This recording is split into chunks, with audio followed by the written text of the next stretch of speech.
link Zoom ranting kita pada hari ini 19 peserta ya, 18. Baik. Bismillahirrahmanirrahim. Assalamualaikum warahmatullahi wabarakatuh.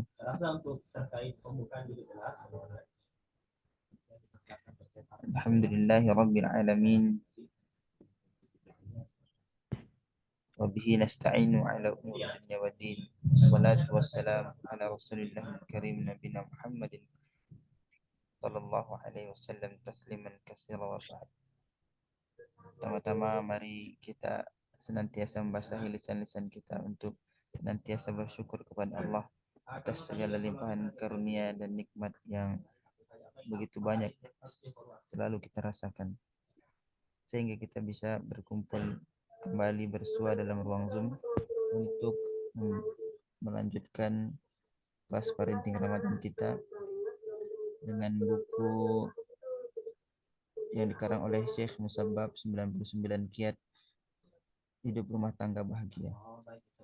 Kemudian salawat serta salam kita tak lupa hadiahkan kepada baginda besar Nabi Muhammad SAW, pembawa risalah yang sempurna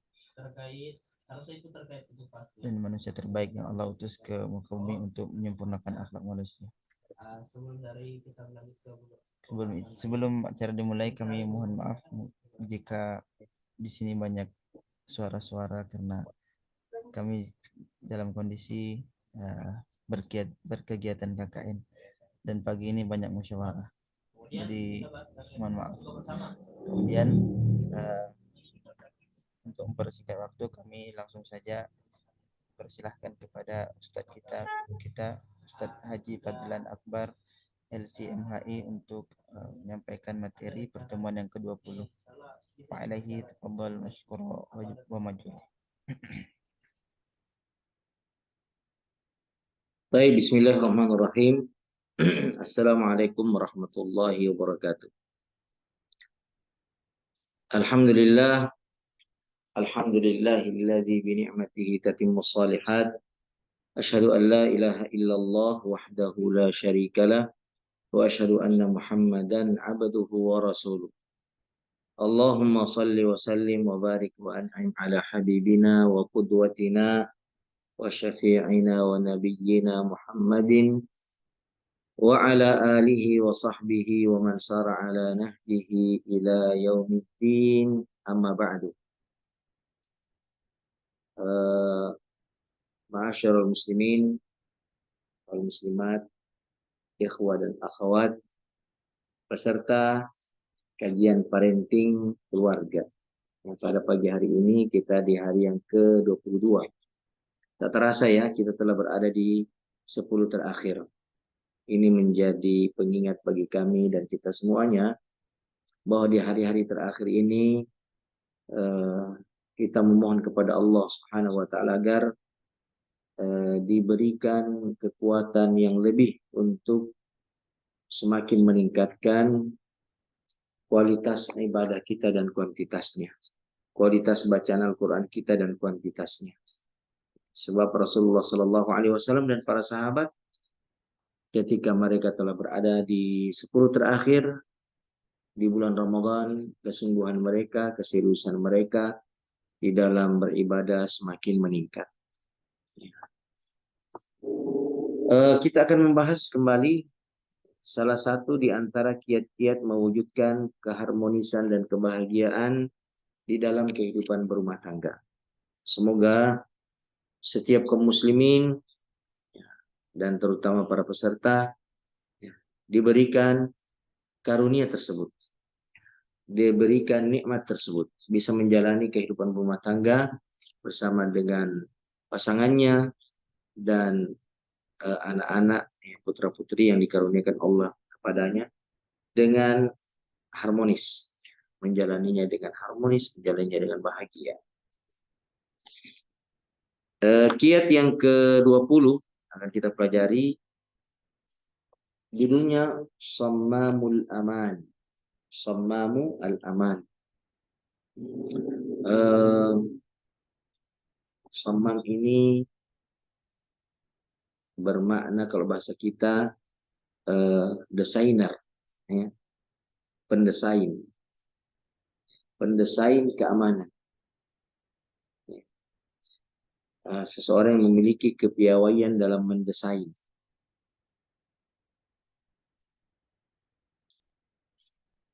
Baik, kita baca ya alinea pertama sudah di-share barangkali. Coba lihat.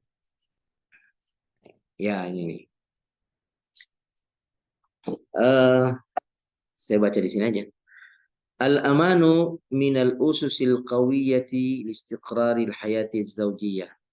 Keamanan itu termasuk salah satu di antara pondasi utama yang menguatkan dan menenteramkan kehidupan berumah tangga. Ya, dia adalah salah satu pondasi yang dapat menopang dan menguatkan kestabilan di dalam kehidupan berumah tangga.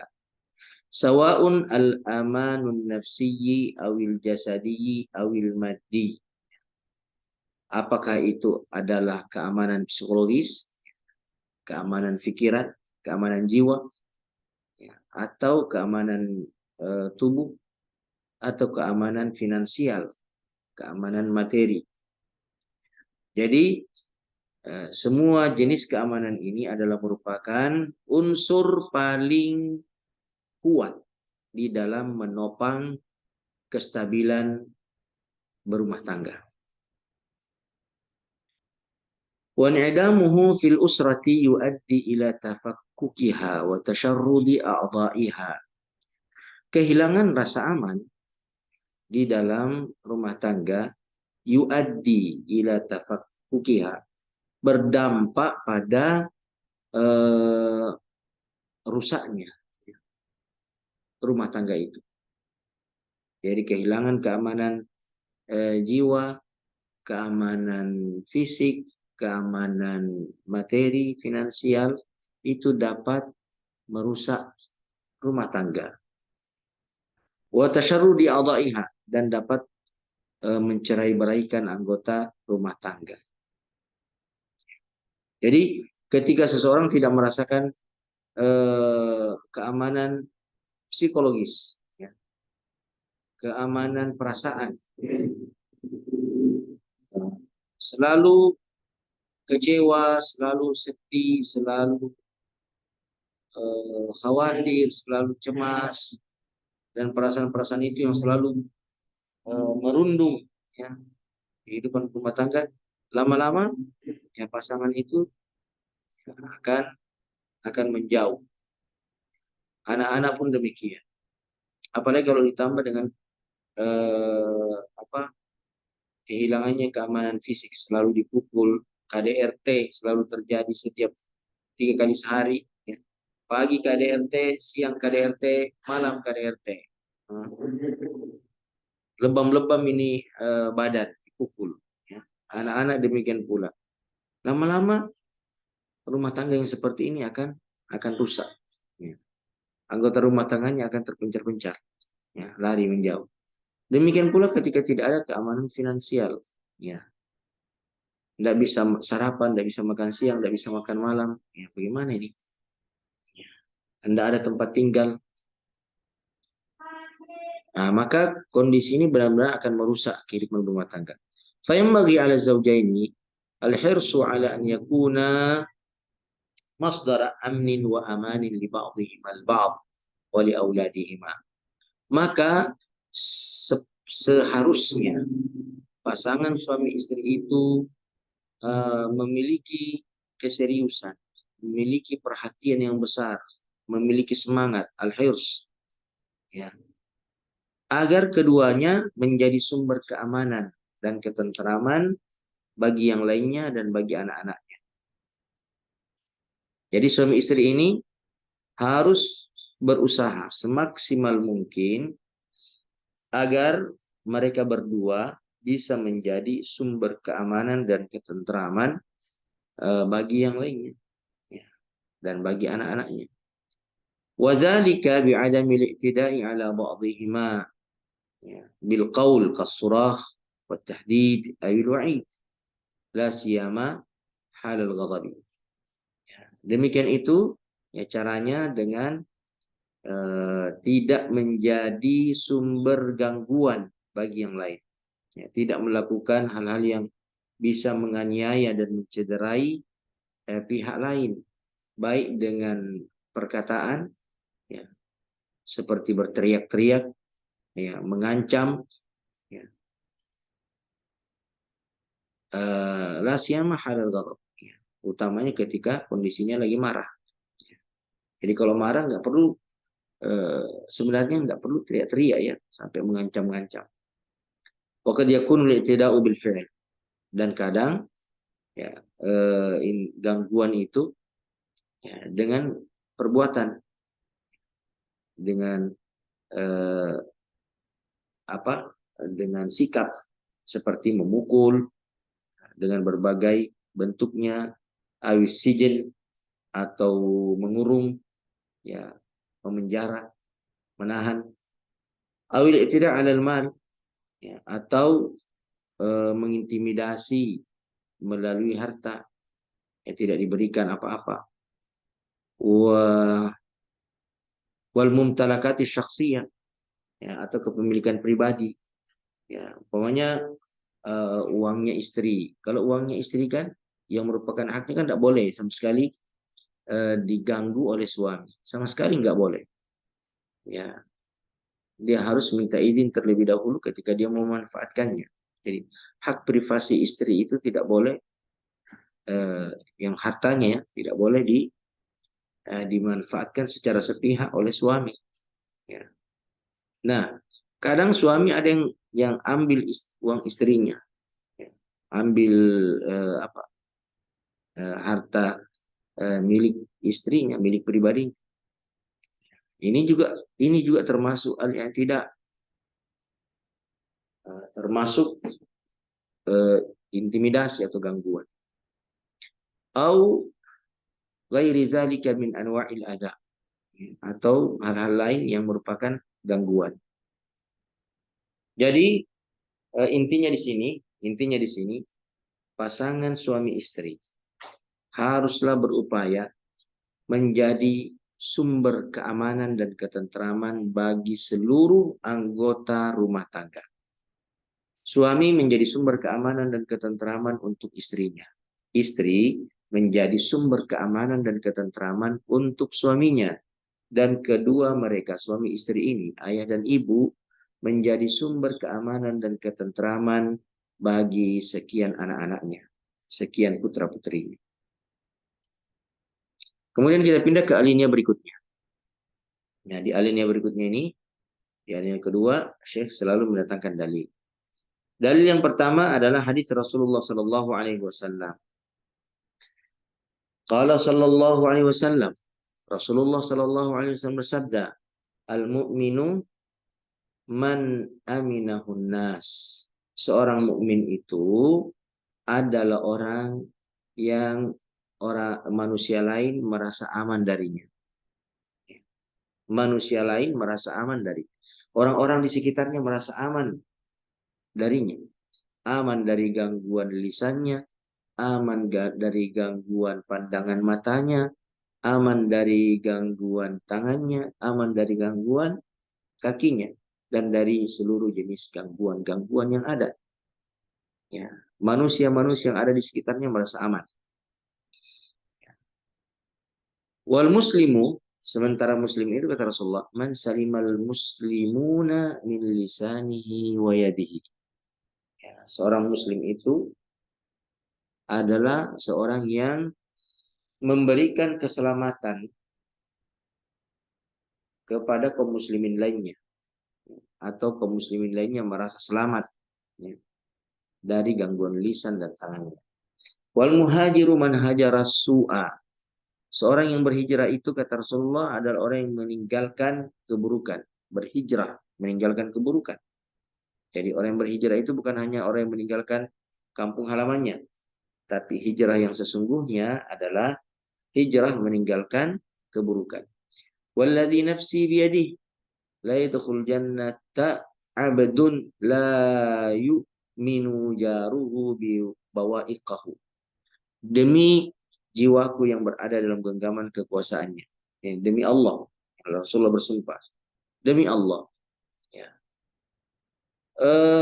Tidak akan masuk surga seorang hamba yang tetangga-tetangganya itu tidak aman dari gangguan. Ya. Bayangkan ya, ancaman Rasulullah ya, bahwa jika tetangga-tetangga itu tidak aman dari gangguan seseorang yang tinggal bersama dengan mereka dalam satu kompleks, maka orang yang suka mengganggu itu tidak bisa masuk ke dalam surga. Lalu beliau mengatakan, yattadihu minal hadis annal mu'min as-sadiqa man ya'manhu an-nasu ala amwalihim wa aradihim wa anfusihim. Menjadi jelas ya, dari hadis ini bahwa seorang mukmin yang sejati itu adalah seseorang yang manusia lainnya merasa tentram dan aman ya, terhadap hartanya. Ya, dia merasakan keamanan pada hartanya, pada nama baiknya, ya, dan pada diri mereka sendiri dari gangguan orang tersebut. Jadi ukuran kebaikan seorang mukmin itu ada pada interaksi sosialnya dengan orang-orang di sekitarnya. Kalau orang-orang di sekitarnya itu merasa aman, ya, baik hartanya, harga dirinya dan fisiknya aman dari gangguan orang itu, maka orang itu adalah mukmin yang sejati. Ya. Mukmin itu artinya kan orang yang sudah menuntaskan dengan baik ibadah-ibadah ritualnya. Itu ukurannya orang mukmin itu. Dia sudah jalankan sholat, puasa, zakat kalau mampu, dan seterusnya dari ibadah-ibadah ritual. Ya. Tapi ya ibadah-ibadah ritual ini yang dijalankan dengan sungguh-sungguh oleh seorang mukmin ya belum bisa menyempurnakan tingkat keimanannya sampai dia memperbaiki ibadah sosialnya. Ya, memperbaiki ibadah sosial. Ibadah sosial itu adalah interaksi seseorang dengan orang lain yang berada di sekitarnya. Ya. Baik. Kama anna fil hadis, sebagaimana di dalam hadis ini pula, ya terdapat isbatul hirmani min dukhulil jannati liman la ya'man jaruhu syarrahu wa i'tidaatihi.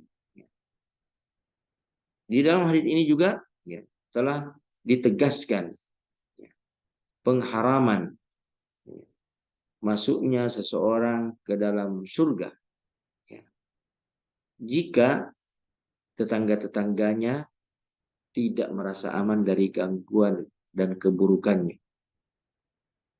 Wa zaujan ahaqqu bil amnil jar. Dan suami istri itu atau pasangan kita itu adalah orang yang paling berhak untuk merasakan keamanan dan ketentraman di sisi kita. Jadi kalau tetangga saja, ya tetangga saja yang di luar rumah kita ini, haruslah mereka merasa aman dari gangguan kita. Padahal mereka kan di luar rumah kita. Ya. Apalagi yang berada dalam rumah kita.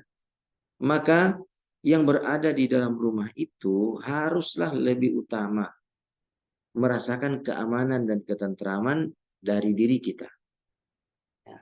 Maka istri umpamanya ya, harus memastikan bahwa suaminya merasa aman dengan ucapan-ucapannya. Suaminya merasa aman dan tentram dengan sikapnya. Demikian pula suami.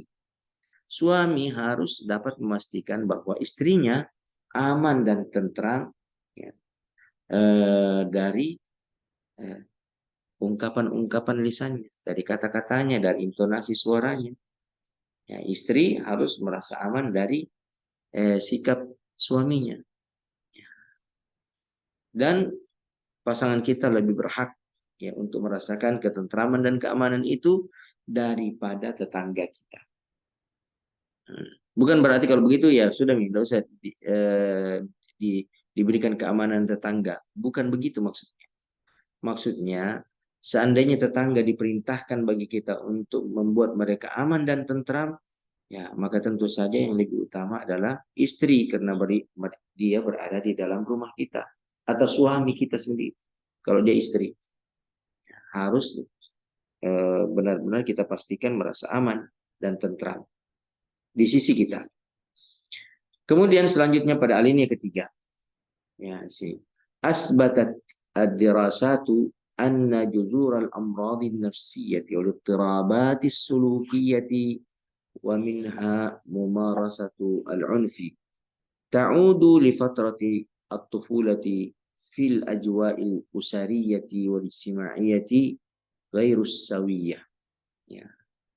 Jadi Syekh mengatakan di sini bahwasanya ya, penelitian ya, telah membuktikan bahwasanya gangguan mental, gangguan kejiwaan ya, ini ditimbulkan oleh apa yang dialami oleh seseorang di masa kecilnya. Ya.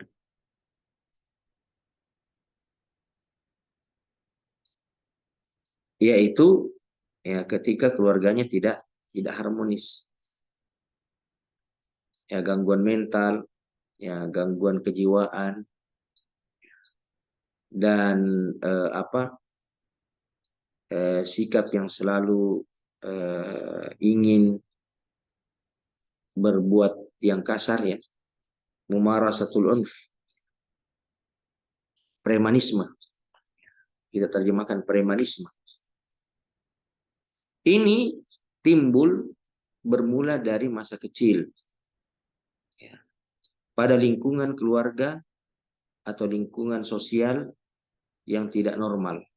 Ya. Yang tidak tentram.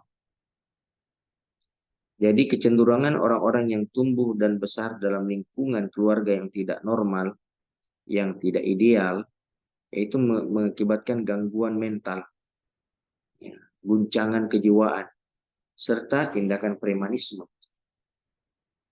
Kama anna asalib at-tarbiyah allati talaqaha al-abna'u fi tufulatihim min walidayhim kad-darbi was-sabbi wal-qaswati taj'aluhum yumarisuna dhalika fil kibari ضد zaujatihim wa abna'ihim. Ya, sebagaimana penelitian juga membuktikan bahwa metode pendidikan yang diterima oleh anak-anak di masa kecil mereka dari kedua orang tuanya seperti metode memukul, wasab, mencela, menghina, ya, dan al-qaswa dengan kekerasan. Ini menjadikan mereka pada akhirnya ya, senantiasa melakukan tindakan yang sama, tindakan yang brutal terhadap keluarganya ketika mereka dewasa dan telah berkeluarga. Maka dia cenderung akan melakukan tindakan-tindakan brutal, tindakan-tindakan kerasan, kasar, tindakan-tindakan premanisme terhadap istri dan anak-anaknya di kemudian hari. Ya. Ini diakibatkan pola pendidikan yang keliru, yang salah, yang dia terima di masa kecilnya dahulu. Maka jangan didik anak kita dengan kekerasan. Jangan, sebab nanti akan terbentuk mentalnya menjadi mental yang keras atau mental yang kasar ya. Ya. Jangan didik anak kita dengan pola asuh premanisme. Ya. Ya, pola asuh premanisme itu selalu dengan ancaman, bentakan, ya, dengan melototkan mata. Ya. Jangan, ya, karena itu akan merusak mental mereka.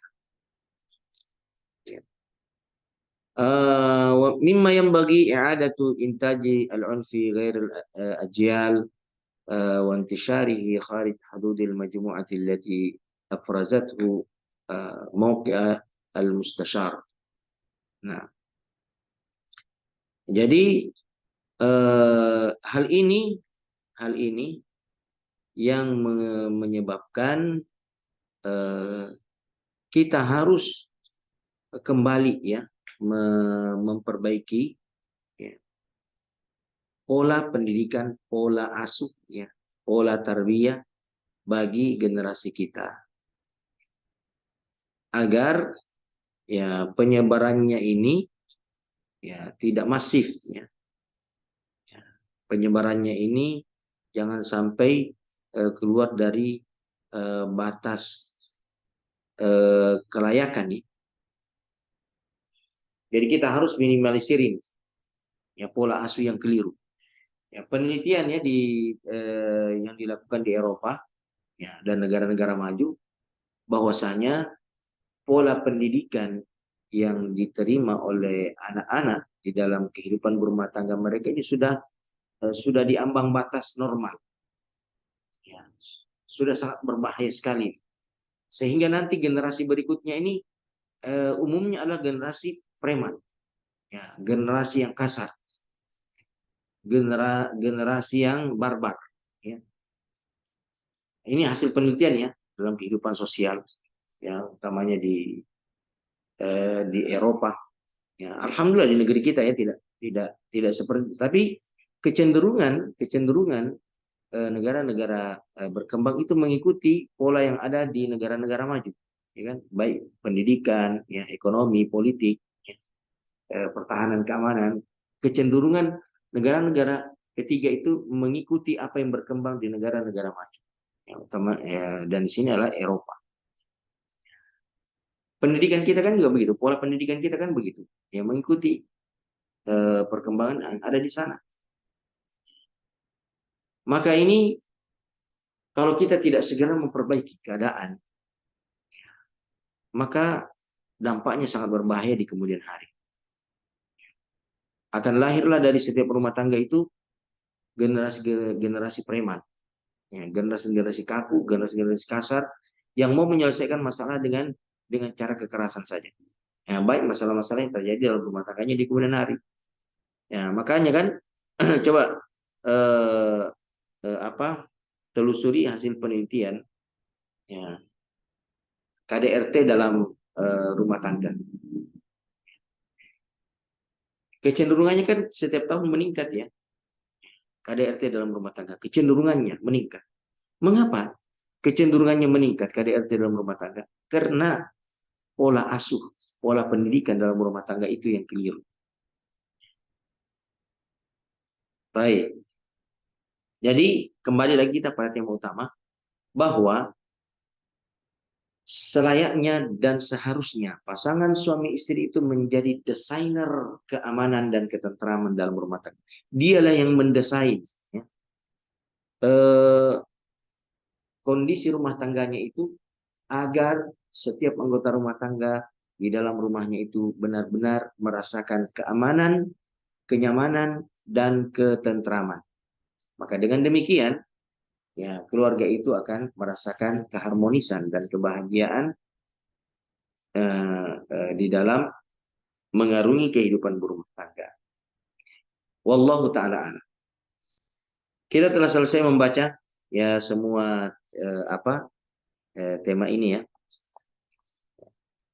Dan sebagaimana biasanya kita kembalikan ke host ya, Ustadz Agung untuk memandu kita masuk pada sesi berikutnya.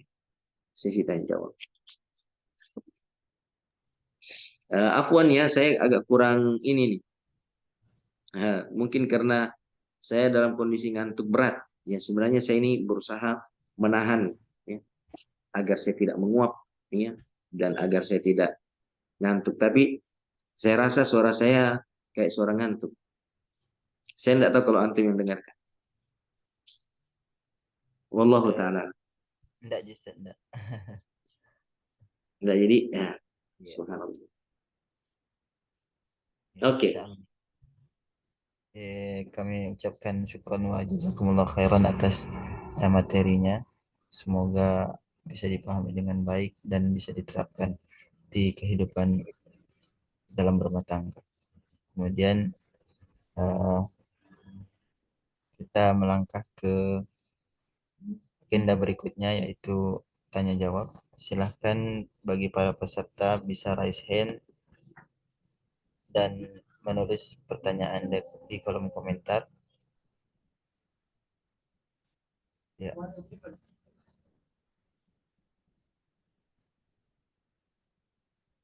ada pertanyaan dari Ummu Hawa, bagaimana cara sudah mengatasi atau uh, Baik. Apa ini? menguap mungkin Ustaz, menguap. Harus dipastikan dulu kan cara. Ummu Hawa, silakan diperjelas pertanyaannya.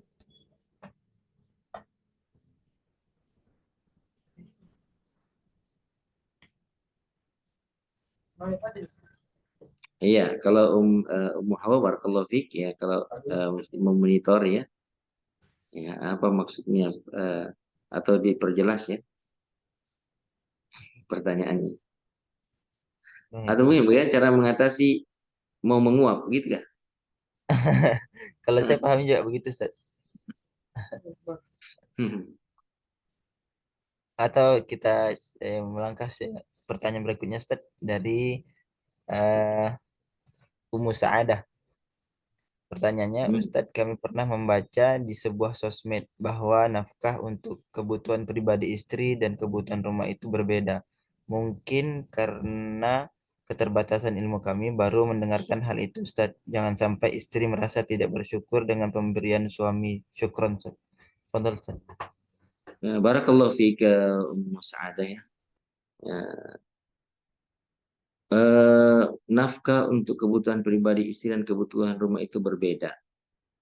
Ya. Maksudnya apa ya?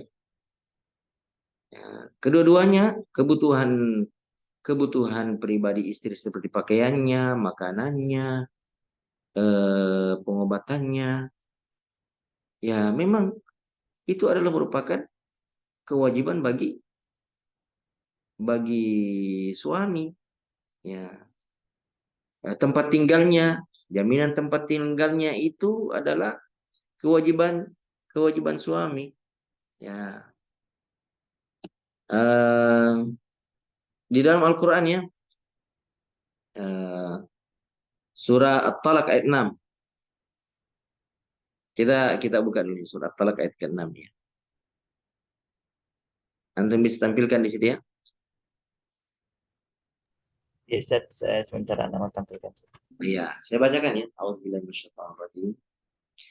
أسكنوهن من حيث سكنتم من وجدكم ولا تضاروهن لتضيقوا عليهن وإن كن أولات حمل فأنفقوا عليهن حتى يضعن حملهن فإن أرضعن لكم فآتوهن أجورهن وأتمروا بينكم بمعروف وإن تعاسرتم فسترضع له أخرى. Kalau yang ketujuhnya, liyunfiq dzu sa'atin min sa'ati wa man qudira alaihi rizquhu falyunfiq mimma ataahu Allah. لا يكلف الله نفسا إلا ما آتاها سيجعل الله بعد عسر يسرا. Tempatkanlah istri-istri kalian di mana kamu bertempat tinggal sesuai dengan kemampuan. Mi wujidukum, sesuai dengan apa yang kamu peroleh. Kalau yang dia peroleh bisa hotel berbintang 5, mengapa tinggal di gubuk? Ya, tempatkan istri di hotel berbintang 5.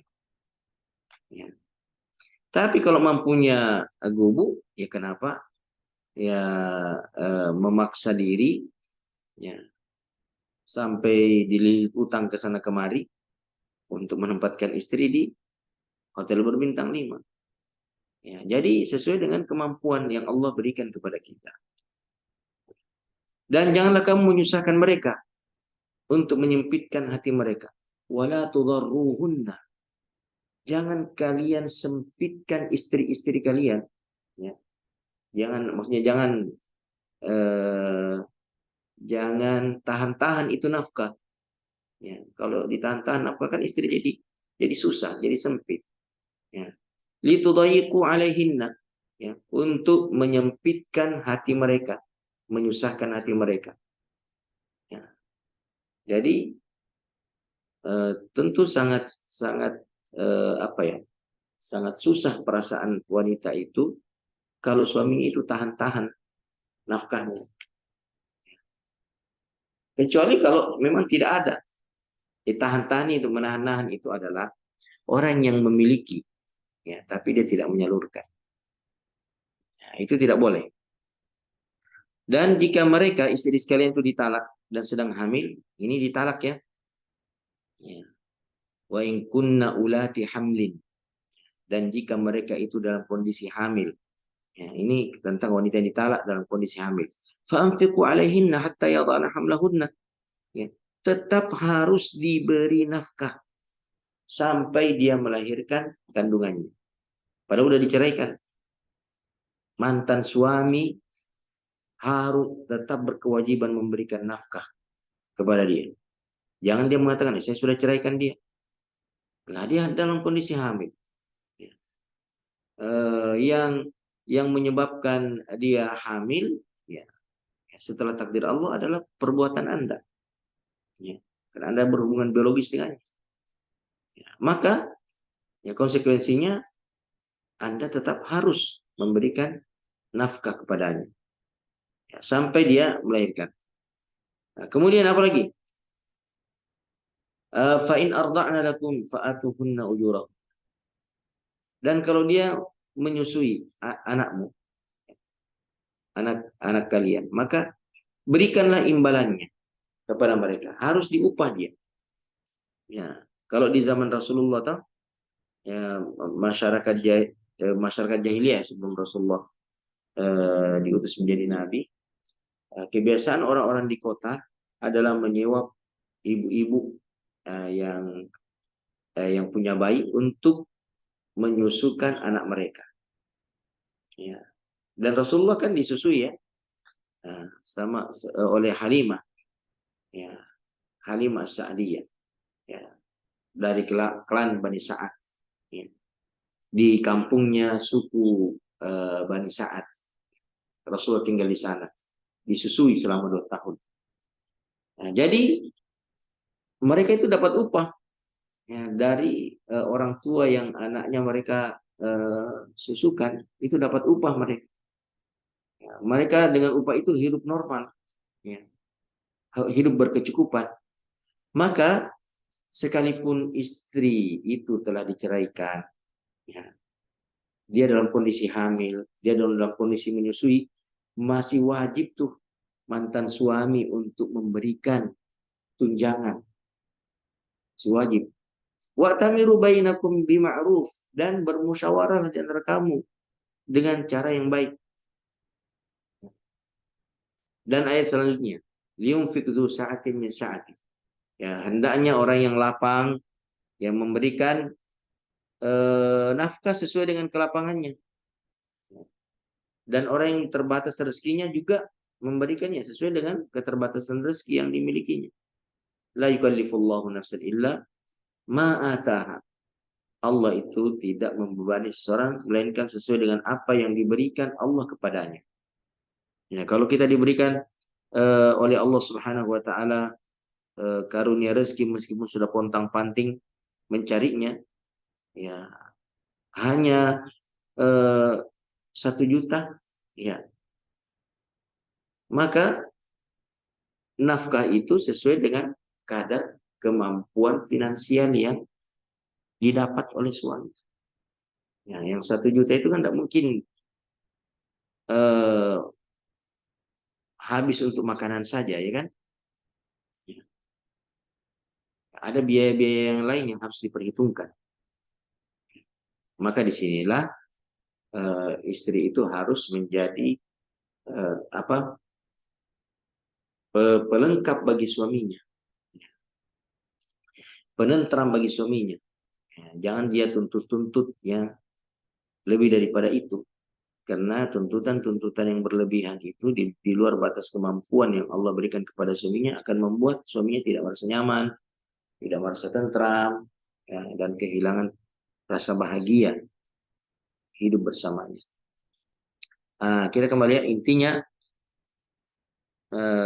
kebutuhan pribadi dan kebutuhan rumah tangga itu semua ditanggung oleh suami sebagai pemberi nafkah. Wallahu taala alam.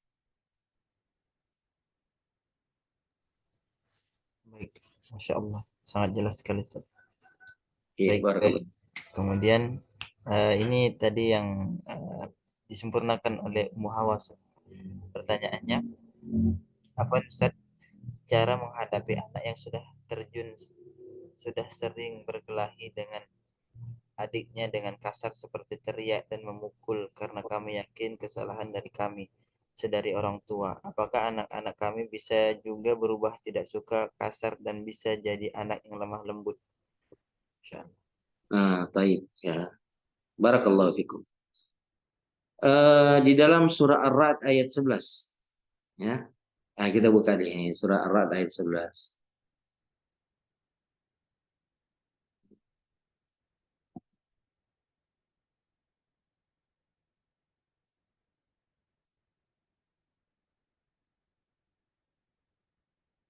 Saya tidak bisa saya tampilkan sih. Saya belum tahu cara menampilkan. Gimana? Apa Ustaz? Kita buka surah Ar-Ra'd ayat 11. Antum aja yang tampilkan ya. Iya Ustaz. Sementara saya cari. Nah, Surah keberapa itu Arad Ustaz? surah surah Ar-Ra'd 10 kalau tidak salah ya. 13 Ustaz. 13. Oh ya, Ayat keberapa Ustaz? 11. 11. Nah, sudah tampil Ustaz. Iya. Lahu muaqibatun min baini yadayhi itu toh. 6 Ustaz. Nah, itu perhatikanlah. Nah, sudah tampil. Mana ini? Saya tidak lihat tampilannya. Di Oh, saya keluar dari mode yang dulu. iya.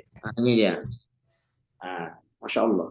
Lahu muaqibatun min baini yadayhi wa min khalfihi yahfazunahu min amrillah.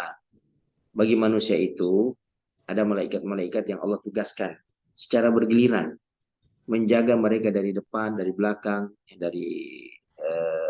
dari segala arah ya.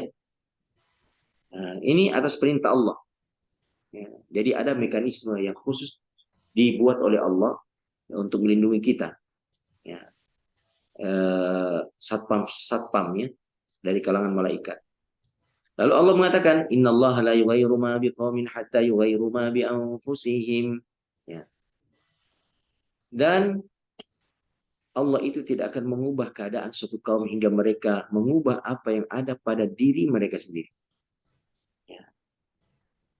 Jadi keadaan kita ini tidak akan bisa berubah kecuali kita sendiri yang melakukan perubahan. Allah bisa merubah, ya, spontan. Allah bisa merubahnya. Tetapi sunnatullah yang Allah telah tetapkan di bumi ini bahwa Allah tidak akan merubah keadaan suatu kaum sampai kaum itu sendiri atau orang itu sendiri melakukan perubahan terhadap apa yang terdapat pada dirinya. Termasuk karakter. Karakter kita bisa berubah. Ya, kebiasaan-kebiasaan buruk kita bisa berubah. Ya. Dengan cara apa? Dengan melakukan perubahan.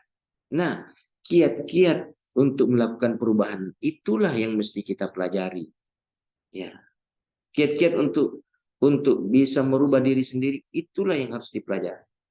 Nah, bagaimana kiat-kiatnya?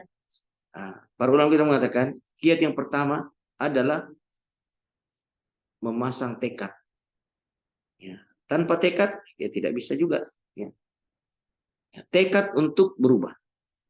Ya. Sepanjang seseorang tidak menanamkan tekad di dalam hatinya, maka perubahan itu tidak akan terwujud dengan baik.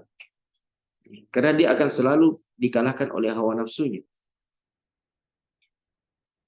Maka tekad itulah yang akan mendominasi nanti keinginan-keinginan atau dorongan-dorongan hawa nafsu. Ya. Lalu kemudian setelah tekad, kesungguhan. Ya. Dia sungguh-sungguh. Ya, kesungguhan inilah nanti yang memotivasi dia untuk mewujudkan tekadnya. Kalau dia tidak sungguh-sungguh, ya perubahan itu kan tidak hanya dengan niat, ya, tetapi dengan aksi. Dan aksi itu sangat ditentukan oleh kesungguhan seseorang. Semakin besar kesungguhannya, semakin besar aksinya. Dan aksi itu menghasilkan reaksi. Ya. Taib. Nah, ketika dia sungguh-sungguh, dia lakukanlah, ya, secara bertahap kiat-kiatnya. Ya.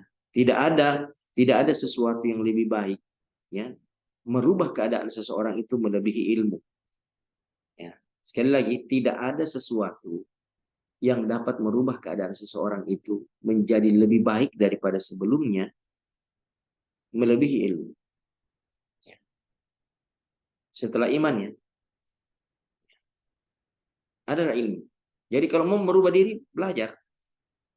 Ya. Belajar. Dan setiap kali kita merasakan manfaat dari suatu ilmu yang kita pelajari, terapkan, amalkan. Ya. Maka pasti akan terjadi perubahan menjadi lebih baik. Lihatlah orang-orang yang belajar, ya, dan mengamalkan ilmunya. Pasti berubah dia. Ya. Mustahil tidak berubah. Sepanjang dia tulus, sepanjang dia punya tekad, ya, sepanjang dia punya kesungguhan, dan sepanjang dia mengamalkan ilmunya. Ya, kan syarat-syarat itu kan sudah kita eh, jalankan lah ya.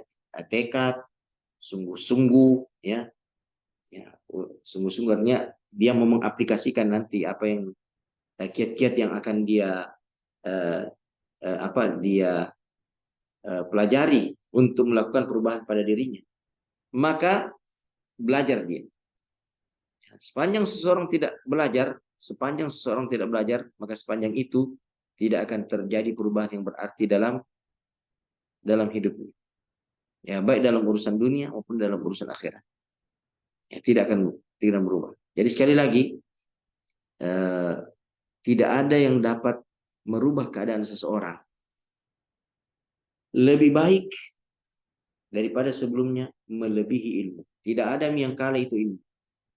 Ya. Makanya kan syariat kita mewajibkan umat ini untuk belajar ilmu. Lelaki maupun wanita.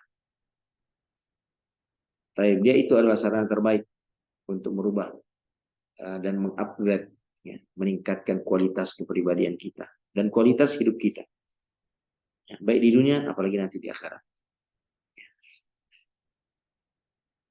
Taib. Ya, caranya lagi bagaimana? Ini lebih spesifik ya ke anak ya, anak yang eh, anak yang cenderung kasar dan keras. Ya. Ya, dalam ilmu yang kita pelajari, ternyata eh, merubah anak yang kasar itu, ya, dimulai dengan bersikap santun dan lembut kepadanya dan selalu mendoakannya. Ya, dipegang. Kenapa Rasulullah itu memerintahkan kita untuk mengusap kepala anak-anak yatim, diusap-usap itu kepala anak yatim. Anak-anak yatim itu adalah anak-anak yang mengalami apa ya, dalam tanda kutip ya, kerasnya kehidupan. Ya. Nah ini bisa membentuk mental mereka menjadi keras nanti. Karena kehidupan yang mereka alami ini, yang mereka lalui keras. Maka untuk melembutkan jiwa mereka itu diusap-usap kepala anak yatim. Mengusap kepala anak yatim. Ya. Begitu juga anak kita ini diusap-usap. Ya kan? Anak-anak yang mendapatkan porsi perhatian dan kasih sayang dari orang tuanya cenderung lembut, cenderung santun. Nah, namun yang jarang mendapatkan sentuhan kasih sayang dari orang tuanya cenderung keras dan kasar. Ya, sapu-sapu anak. Ya, dan ketika kita menyapu-nyapu ya, memberikan sentuhan kasih sayang kepada anak, ya kita doakan. Ya. Allahumma faqihu fid din wa alimhu ta'wil. Ya Allah, berikan dia pemahaman agama yang dalam dan pengetahuan terhadap tafsir Al-Quran. Ilmu. Doakan dia untuk mendapatkan ilmu. Itu kan doanya Rasulullah kepada Abdullah bin Abbas kan. Ya, ketika Abdullah bin Abbas lari di majlisnya Rasulullah, Rasulullah panggil dia atau didekatkan kepada Rasulullah. Lalu Rasulullah pegang dadanya, diusap-usap atau ada yang mengatakan kepalanya. Ya. Lalu kemudian Rasulullah doakan, Allahumma faqihu fid din wa 'allimhu ta'wil. Ya Allah, ya Allah, berikanlah kepada anak ini pemahaman agama yang dalam dan pengetahuan terhadap tafsir-tafsir makna-makna Al-Quran. Jadi seperti itu. Ya sering diusap-usap tuh anak tuh didoakan ya, diusap-usap didoakan. Lalu yang kedua, perlihatkan kepadanya hal-hal yang lembut, yang santun, ya, yang baik. Pandangan mata ini memberikan pengaruh yang sangat besar. Ya, siapa yang kita lihat, yang selalu kita lihat, maka seperti dialah nanti karakter dan kepribadian kita. Ya, antum buka surah Al-Kahfi ayat 28. Ya, di situ dalilnya tentang pengaruh pandangan mata. Ya, Rasulullah Shallallahu Alaihi Wasallam ditegur oleh Allah Subhanahu Wa Taala karena hampir-hampir saja pandangan Rasulullah berpaling. Ya, hampir-hampir pandangan Rasulullah berpaling dari para sahabatnya. Maka turun ayat ini. Wasbir nafsaka ma'al ladzina yad'una rabbahum bil ghadati wal 'ashyi yuriduna wajha wa la ta'du 'ainaka 'anhum wa la ta'du 'ainaka. Jangan engkau palingkan kedua pandangan mata. Anhum dari mereka, ini dari sahabat-sahabat. Turidu zinatal hayati dunia karena engkau menginginkan perhiasan dunia. Ya, sahabat Rasulullah yang hadir di majelisnya atau yang selalu hadir di majelisnya Rasulullah, orang-orang miskin, orang-orang papa, orang-orang kere, tidak punya perhiasan. Sementara yang datang menawarkan kepada Rasulullah majelisnya orang-orang kaya adalah tokoh-tokoh Quraisy. Ya. Mereka menganjurkan Rasulullah tinggalkan aja itu sahabat-sahabat yang miskin. Ya, kalau mereka yang ikut sama kamu orang-orang kaya di kampung kami tidak mau ikut, tidak mau duduk bersama mereka. Ya, dan kalau kami-kami ini orang-orang kaya dan tokoh-tokoh terhormat ini yang masuk mengikut kamu, ini orang-orang akan ikut di belakang kami. Kami punya banyak pendukung, banyak massa. Ya, kalau kami sudah masuk, mereka akan ikut masuk. Ini tawarannya masuk akal bagi Rasulullah. Hampir saja Rasulullah meninggalkan sahabat-sahabatnya dan berpaling. Hampir. Sampai turun ayat ini. Wasbir nafsak, sabarkan jiwamu. Bersama dengan orang-orang yang menyuruh kepada Tuhannya karena mengharapkan keridhaannya. Ya, dan jangan engkau palingkan pandangan matamu dari itu. Ya, jadi maksudnya itu pandangan mata anak tak. Itu perlihatkan dia hal-hal yang lembut. Ya, biasa ya. Coba gini. Al-Imam Ibnu Qayyim Al-Jauziyah mengatakan karakter seseorang itu sangat tergantung pada kondisi alam yang dia tumbuh besar di sana. Orang-orang yang tumbuh besar di kondisi alam yang hijau, ya, sejuk, ya, pagi harinya ada embun, ya, itu kecenderungannya lembut, ya, bunga-bunga mekar. Orang-orang yang berada di wilayah itu, tumbuh besar di wilayah seperti itu kecenderungan tabiat mereka lembut. Sementara yang hidup di negeri yang gersang, panas, batu-batu, pasir, ya kan? Ya. Kecenderungan tabiat mereka itu kasar dan keras. Ya. Di Indonesia begitu juga. Coba lihat itu orang-orang yang hidup di pegunungan yang subur, yang hijau. Di mana kira-kira ya? Contohnya, yang dari tutur katanya juga lembut, sikapnya juga lembut. Pokoknya lembut-lembut secara umum ya.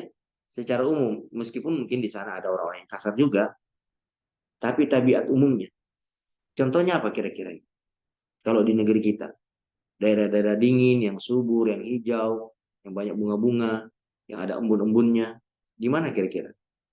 Dan apakah benar korelasinya seperti itu? Bahwa tabiat penduduk kampung itu cenderung lembut-lembut dan santun. Dan di mana di sini yang masyarakat umumnya agak keras ya, baik dari intonasi suara ketika Yes, Sat. berkomunikasi. Ah, Mungkin mungkin daerah Malino dengan Jeneponto ya, Sat, agak berbeda. begitu Kak. Kalau tabiatnya yang berbeda ya. Saya belum menelusuri secara Eh, Secara umum, Sat, kalau mungkin orang Jeneponto mungkin agak panas di sana, agak keras orang, Sat. oh, begitu. Jadi memang terjadi perbedaan ya Malino dengan Jeneponto karakter penduduknya. Ya, kalau kalau begitu berarti memang terbukti ya.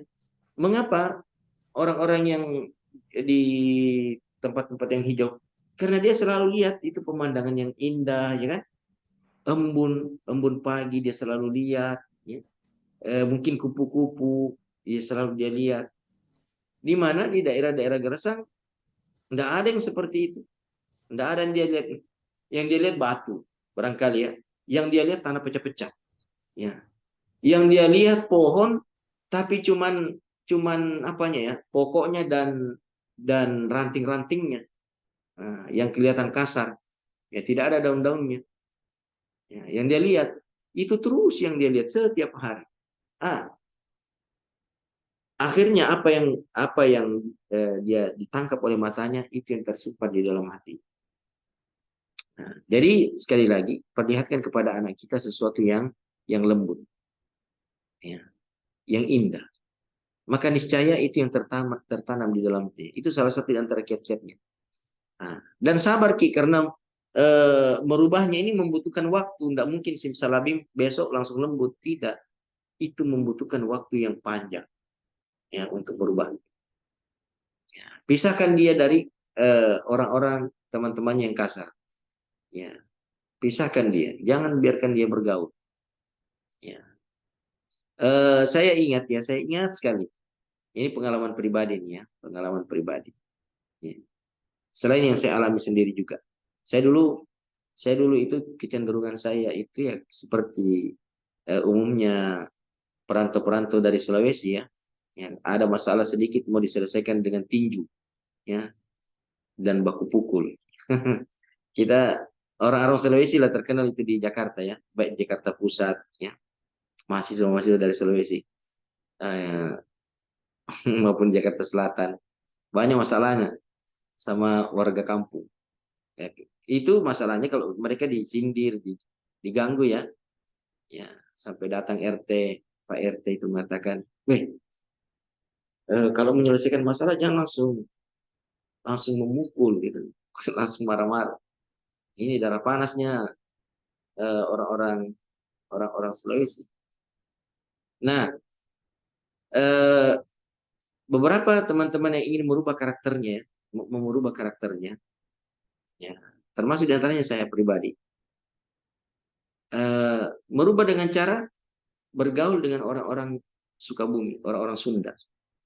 Ya. Jadi kita dulu itu maunya tinggal sama orang Sunda, bergaulnya dengan mereka, banyak berinteraksi dengan mereka. Ternyata lambat laun itu berubah. Bahkan intonasi suara kita ketika berbicara juga, ya pilihan-pilihan katanya juga cenderung berubah. Subhanallah.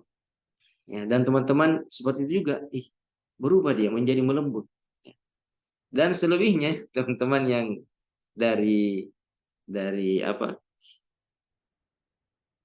dari Sunda itu ya, kalau dia tinggal di Sulawesi, ya, lama bergaul dengan orang Sulawesi, berubah Ki. Ketika pulang pulang kampung mereka itu mereka ditegur, kenapa agak kasar? Ya, kenapa agak inilah udah berubah nih ya. Ya, begitu juga kita kalau pulang dari merantau tinggal di sana ya. Ada perubahan dialek kita berubah, sikap kita berubah. Nah, begitu juga anak-anak kalau kita mau berubah ya. Ya. Pilihkan untuk mereka sahabat-sahabat dan teman-teman yang lembut. Wallahu taala. Ya, insya Allah. Mungkin kalau di Sumatera itu Ustaz, masalah lembut dan kasar kayak orang Medan dan orang Bandung Ustaz. Oh, orang Medan dan Bandung ya. Iya, orang Medan itu Betul. kasar-kasar, kemudian orang Bandung itu lembut-lembut. Orang Bandung kan Sunda kan, orang Bandung, Iya, Ustaz, Jawa Barat. Jawa Barat. Jawa Barat itu umumnya lembut-lembut, masya Allah. Iya. Kemudian kita ada satu pertanyaan lagi Ustaz, dari Bapak Gunawardi. Kapan Ustaz kami banyak mendengar dalam rumah tangga istri yang bekerja di luar lebih mendominasi dalam keluarga baik dalam hal finansial dan hal lain-lainnya yang terkadang memicu pertengkaran dan sampai terjadi perceraian. Masya Allah. Ya, memang begitu, ya kan? Makanya dalam syariat kita, ya kan? Dalam syariat kita yang diperintahkan mencari nafkah adalah lelaki, ya, agar dia bisa mendominasi sebagai pemimpin, ya, dan agar dia disegani. Ya, jangan diberikan kepada wanita. Kecuali kalau dia bisa seperti Khadijah, tapi kan jarang. Ya, Rasulullah, tolong carikan saya, googlingkan, kita mau cari. Eh, eh, Ma ra'aitu min naqisati aklin wa dinin bi adhaba bi uquli al-hazimi min kunna. Ya. Ma ra'aitu min naqisati aklin wa dinin. Antum cari ma ra'aitu min naqisati aklin wa dinin. Baru kita munculkan ini ya. Hadis Ustaz, Hadis. Saya juga saya ingin saya hendak ini ya. Ma ra'aitu min naqisati aqlin wa dinin azhaba li lubbi ar-rajuli al-hazimi min ihdakunna. hadis tentang apa ini Ustaz? Kekurangan akal. Iya, kekurangan akal dan agama. Dapat sudah antum? Ada perempuan di Ustaz. Iya. Nah, jangan tersinggung ya, ummahat ya, akhwat, tolong jangan tersinggung. Ini hadis loh ya. Jangan nuduh Rasulullah macam-macam. Ini kita berada di penghujung Ramadan ini ya. Jangan sampai suzon sama hadis ini ya. Nah, ini Rasulullah la yantiqu anil hawa in huwa illa wahyun yuha. Rasulullah itu tidak berbicara sesuai dengan hawa nafsunya. Itu wahyu. Allah yang mengenali karakter makhluk-makhluk yang dia ciptakan. Antara lelaki dan wanita, apa bedanya? Allah ngerti sekali itu. Ya, Allah yang ciptakan kita. Jadi dia yang tahu karakter kita kan. Rasulullah yang mengabarin ke kita, beginilah karakter kita yang sesungguhnya. Maka jangan tersinggung, jangan marah-marah. Ya, jangan apa. Sudah ketemu ya? Sayangnya saya tidak bisa tampilkan. Mungkin mau jadi co-host Ustaz? Kita mau jadi co-host, saya jadikan co-host. Iya, bagaimana caranya? Saya tampilkan. Bagus ini hadis ini ya kita. Sudah Ustaz, kita sudah jadi co-host, bisa tampilkan Ustaz. Tunggu. Saya bagikan ya, bagikan di. Oh Iya, iya. bagikan Ustaz, baru layarnya kita dan Baru pilih, saya pilih apa di sini? Layar. pilih yang layar mau kita bagikan Ustaz. Layar. Izinkan. Baru bagikan, ada tulisan bagikan di bawah. Ih. Subhanallah. Bagaimana ini? Keluar kilain. Subhanallah. Tunggu. Iya, Sudah terbagi kah? Belum? belum Ustaz. Ya, salah. Layar. Iya, Izinkan. Lain muncul. Terus? bagikan Ustaz. Ada tulisan bagikan di bawah. Enggak ada. Tampilkan di atas aplikasi lain. Nah, baru izin ini memungkinkan aplikasi tampil di atas aplikasi lain yang sedang digunakan untuk dapat mengganggu penggunaan Iya antar itu. atau mengubah tampilan yang Anda lihat di aplikasi lain. Sudah, Mi? Tidak berubah. Sudah tampil? Belum? Sudah. Ustaz. Sudah tampil? Iya, layar tak ini yang tampil, Ustaz. Oh, Iya, ini? sudah tampil. Oh iya, Masya Allah. Sudah, Ustaz. Oh, sudah ya? Oh, Masya Allah ya. Saya tidak lihat di sini. Itu. Oke. Ini dia nih hadisnya nih ya. Ma raaitu, aku tidak melihat minna kesatin dari wanita-wanita yang berkurang akalnya, wadinin dan agamanya, aslaba li lubbir rajulil hazimi min kunna, yang lebih menghilangkan lub itu akal, ya, yang dapat menghilangkan akal orang yang paling kuat, ya, orang yang paling tegas, orang yang paling cerdas di antara kalian para lelaki, melainkan wanita. Ya. Jadi meskipun wanita itu kata Rasulullah akalnya kurang, agamanya kurang, tapi dia bisa menghilangkan akal lelaki yang paling tegas dan paling cerdas sekalipun. Ya, dia dapat melumpuhkan, ya, akal lelaki yang paling cerdas, paling tegas sekalipun. Maka para sahabiat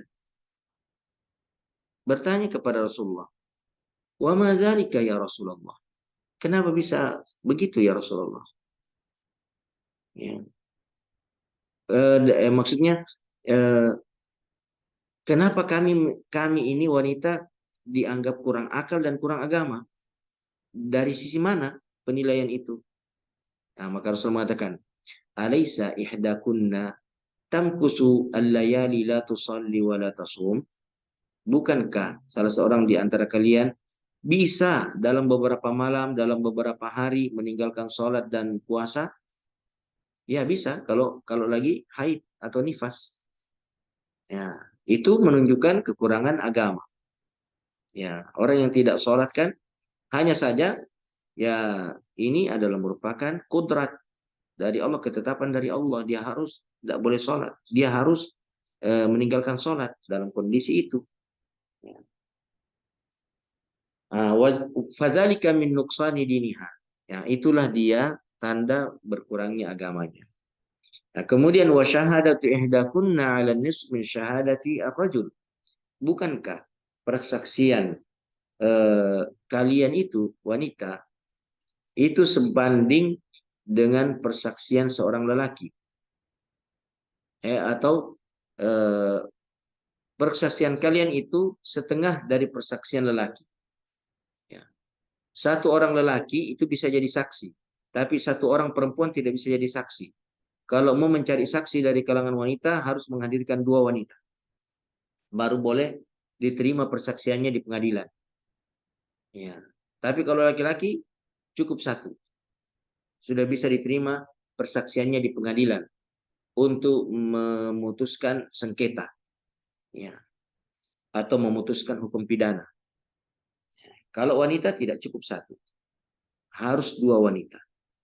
Nah, maka ketetapan syariat ini menunjukkan kurangnya akal wanita. Jadi bagaimanapun akal wanita itu kalau dia tidak selalu dinasehati, dibimbing, diarahkan, maka dia akan mendominasi lelaki. Ya, dia akan mendominasi lelaki. Apalagi kalau wanita itu sudah punya kemampuan, ya. Wanita itu bisa menyadari dirinya sendiri. Dia sudah punya kemampuan finansial, ya, dia sudah punya kemampuan intelektual, ya kan? Ya, apalagi kalau dia cantik Tommy, wah, dia main-mainkan itu lelaki, dia kuasai itu lelaki. Tetapi itu bukan wanita yang ideal, bukan wanita yang ideal. Ya. Wanita itu harus menyadari bahwa uh, dia punya pemimpin, ya, yang harus dia patuhi dan harus dia taati. Kepatuhan dan ketaatannya kepada pemimpinnya itulah yang menjadikan dia ideal. itulah yang menjadikan dia istimewa. Bukan ketika dia bisa mengatur pemimpinnya dan mengendalikan pemimpinnya dengan kelebihan-kelebihan yang bisa dia peroleh dari kehidupan dunia ini berupa harta kekayaan. Aisyah, Khadijah radhiyallahu taala anha dengan kecantikannya yang sangat rupawan, dengan hartanya yang sangat berlimpah ruah, ya, menikah dengan sosok lelaki yang dulu menjadi karyawannya, ya kan? Tapi begitu dia menikah, dia tunduk, dia patuh, ya. Padahal dia adalah wanita yang sangat bangsawan, ya kan? Dia justru merendahkan dirinya di hadapan Rasulullah Sallallahu Alaihi Wasallam, berkhidmat melayani Rasulullah SAW. Sampai kan Khadijah tuh dia buat makanan, dia antar lagi untuk Rasulullah yang bertahanus ya di Gua Hira. Bayangkan ini ya, wanita cantik, terpandang, terhormat ya dari kalangan bangsawan, lalu kaya raya. Antum bisa bayangkan Kak, wanita seperti itu di kalangan sekarang ya. Lalu dia menikah, umpamanya kita bandingkan ya, dia menikah dengan pemuda yang ngajar-ngajar TPA ke sana kemari dari satu masjid ke masjid yang lain. Antum bisa bayangkan? Bisa bayangkan nggak? Ada seorang wanita kaya raya, terpandang, terhormat, ya. Wanita apa namanya ini biasanya? Wanita sosialita, ya kan? Dia menikah dengan pemuda yang ke sana kemari ngajar-ngajar ngaji anak-anak. Lalu wanita ini, dia masak masakan, dia bawa ke masjid, dia layani suaminya di masjid, dia antarkan itu makanan, dia temani duduk untuk makan. Ya, kira-kira gimana itu kira-kira? Ya. Dia jadi pelayan. Ya. Seperti itulah Khadijah radhiyallahu taala. Hanya saja Khadijah naik di gunung, ya kan? Itu Gua Hira itu. Antum kalau naik Gua Hira itu subhanallah. Ya, sekarang itu Gua Hira udah dibuat tangga-tangga itu. Dulu kan belum ada tangga-tangganya, batu-batu lepas, cadas. Yang kalau tidak berhati-hati orang bisa tergelincir, kalau dia terguling-guling tidak berhenti sampai di bawah. Auzubillah. Mengerikannya. Kalau kita bayangkan Khadijah naik ke atas bawa makanan, subhanallah, betapa perjuangan yang dilakukan oleh Khadijah berkhidmat kepada Rasulullah. Ya, adalah perjuangan yang sangat berat.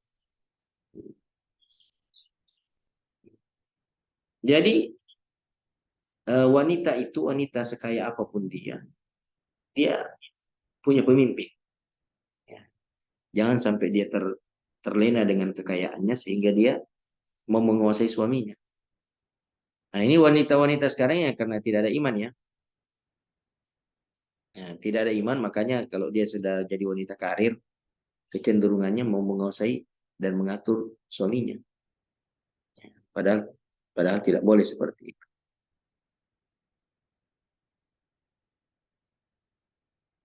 Bagaimana caranya saya keluar lagi?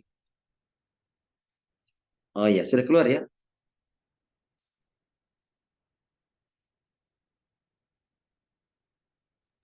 Masih terdengar suara saya? Masih, Ustaz, masih. Terdengar. Oh, iya. Oke. Maka saran banyak pakar atau para ulama ya, saran para ulama ya, wanita itu ya tidak perlu ya berjibaku dengan lelaki mencari nafkah. Ya, tapi kan kita kan sekarang berkiblat ke Eropa. Kita ini berkiblat ke Eropa. Di Eropa itu sekarang berkembang emansipasi wanita. Mereka menganjurkan kesetaraan gender, bahwa lelaki dan wanita dalam kehidupan sosial ini, interaksi sosial harus sama. Ya, kalau lelaki bisa pakai celana sampai di lutut, mengapa perempuan tidak bisa? Kalau lelaki bisa menggunakan kaos oblong, kenapa wanita nggak bisa? Ya, kalau lelaki bisa berenang-berenang di kolam, kenapa wanita nggak bisa? Kalau lelaki bisa berkarir hingga menjadi direktur, mengapa wanita nggak bisa? Ya, ini sebenarnya adalah konspirasi. Ya. Kalau tidak salah William Edward Gladstone yang mengatakan kalau kalian ingin menghancurkan tatanan suatu masyarakat, keluarkan wanita-wanita mereka dari rumahnya. Maka kalian bisa menghancurkan tatanan suatu bangsa. Ya, menghancurkan satu generasi. Keluarkan wanita itu dari rumah-rumah mereka. Ya. Nah, begitulah yang terjadi. Ya, diberikanlah wanita-wanita itu lapangan pekerjaan. Diberikanlah keleluasan mereka untuk berkarir. Apa yang terjadi? Dia tinggalkan pasti rumahnya. Apa yang terjadi? Pasti dia pandang enteng suaminya. Apa yang terjadi? Pasti dia terlantarkan anak-anaknya. Semakin tinggi karirnya, maka kecenderungannya semakin dia remehkan suaminya. Ya, saya punya pendapat, saya pintar. Ya. Kantor saja saya bisa urus, ya. Saya bisa kendalikan, apalagi jual rumah saya, ya kan? Karyawannya banyak laki-laki. Itu semua laki-laki itu. Yang tinggi-tinggi besar itu saya bisa atur. Apalagi kamu yang pendek dan kecil. Semakin pandang enteng lah dia sama suaminya. Ya, auzubillah. Kecuali ya wanita-wanita yang memiliki tipikal seperti Khadijah. Yang justru dengan harta kekayaannya dia mau berkhidmat ya sebaik-baiknya kepada suami. Wallahu taala. Insyaallah. Baik Ustaz. Eh, Kita cukupkan barangkali di jam berapa ini? jam Jam 9. 8.40 Ustaz. Ada pesan baru? Tidak ada. Ya, mungkin bisa masuk ke sesi closing statement Ustaz. Abang. Oke ya, kita masuk ya. Kalau semua semoga peserta ini masih monitor kita semuanya. Jumlahnya berapa ini? 36 orang. Ya. Eh, karena tema kita ya, kita kembali kepada tema dulu nih. Ya, jangan keluar dari tema kita. Sammamul Aman, desainer keamanan. Jadi fungsi daripada suami dan istri, ayah dan bunda di dalam rumah tangga adalah pendesain, pembentuk ya keamanan dan ketentraman di dalam rumah tangga. Maka mereka adalah orang yang paling bertanggung jawab ya, untuk menghadirkan keamanan dan ketentraman bagi seluruh anggota keluarga. Suami harus memastikan istrinya aman dan tentram bersama dia. Istri demikian pula harus menjamin ya, bahwa suaminya merasa aman dan tentram bersama dengan dia. Dan kedua mereka ini harus menjamin bahwa putra-putri mereka harus merasakan keamanan dan ketentraman bersama dengan mereka berdua. Sehingga masing-masing dari anggota rumah tangga itu berusaha untuk menciptakan suasana aman dan tentram dalam kehidupan berumah tangga. Bagaimana caranya? Itu mulai dengan kata-kata yang lembut. Tidak ada teriakan, tidak ada bentakan. Itu dengan dimulai dengan sikap yang santun dan lembut. Ya, tidak ada pemukulan, ya. Tidak ada cambukan. Kecuali ya, kecuali untuk mendidik. Ya. Pukulan pendidikan itu tidak bisa ditinggalkan. Ya. Cambukan pendidikan itu tidak bisa ditinggalkan. Ya, itu juga metode yang keliru. Ya, ketika pemukulan itu dihilangkan sama sekali. Tapi kalau pemukulan pendidikan itu tidak mencederai, tidak melukai, ya, dan tidak memberikan bekas pada kulit. Dan bukan pada area-area yang mematikan. Demikian, ikhwan rahmati Allah Subhanahu wa taala, apa yang dapat kami sampaikan. Semoga materi ini memberikan kesan yang positif di dalam hati dan perasaan kita, memberikan wawasan tambahan bagi kita bagaimana kiat membangun rumah tangga yang bahagia. Dan semoga Allah Subhanahu wa taala melimpahkan kepada kita karunia taufiknya sehingga ilmu yang kita pelajari ini tidak sebatas perbendaharaan ilmu saja, perbendaharaan pengetahuan saja di dalam benak kepala kita, tetapi mampu kita aplikasikan dalam kehidupan kita sehari-hari secara terus-menerus. Yang benar datangnya dari Allah, yang keliru dan salah pasti dari kelebodohan dan kelemahan kami. Kami mohon ampun kepada Allah dari setiap kekeliruan dan kesalahan itu, agar tidak dipertanggungjawabkan di hadapan Allah pada hari kiamat. Dan bagi antum, menolak semua bentuk kesalahan dan kekeliruan yang tersampaikan dan meluruskan dan membenarkannya agar tidak terwariskan pada generasi kita selanjutnya. Demikian ya, saya tutup dengan doa kafaratul majelis. Subhanakallahumma wa bihamdika asyhadu an la ilaha illa anta astaghfiruka wa atubu ilaika. Wassalamualaikum warahmatullahi wabarakatuh. Waalaikumsalam warahmatullahi wabarakatuh. Alhamdulillah. Saya keluar ya. Syukran jazakumullah khairan.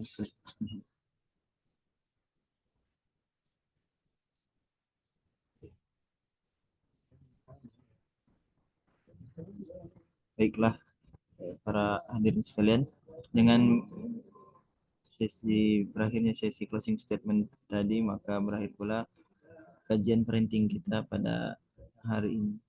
Semoga apa yang kita dengarkan jadi pemberat timbangan pahala bagi kita dan bagi pemateri juga. Kami mengajak kepada para peserta sekalian untuk berkontribusi dalam sedekah 1000 bulan pembangunan kantor dan asrama santri. Kemudian kami mohon maaf apabila terdapat kesalahan dan kekhilafan selama berlangsungnya kajian kita pada hari ini. Kami akhiri dengan hadza sallallahu ala nabiyina Muhammad walhamdulillahi rabbil alamin. Assalamualaikum warahmatullahi wabarakatuh. Waalaikumsalam warahmatullahi wabarakatuh, Ustaz.